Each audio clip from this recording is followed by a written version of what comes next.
Bir yağlı anar aldı Mekka'daki Mehmet'ten Mekka'daki Mehmet'ten.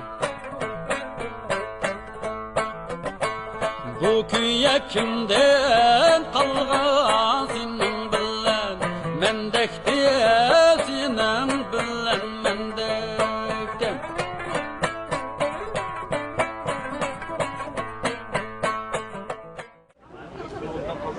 Kanda şekil kaydı şu katırım şekli diyen. Bu katırım şekli de şekil Şekil bak.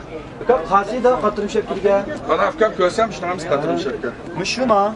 Aşağı. Ben şu ki köret kanlı da şu ki bu şekil katırım şu. Kim kedi bu da? İzil körük tıkalık ağaç var aydaktım. Ne çiz kedi da? Neçinisi dercini var da bunun ki. Çok küçük bafka.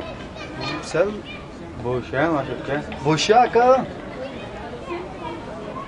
Silik kanda şekil lazım da. Katırım şekli diyen ki şu katırım şekli diyen katı olar da. Silik katkı lazım da. Şunda.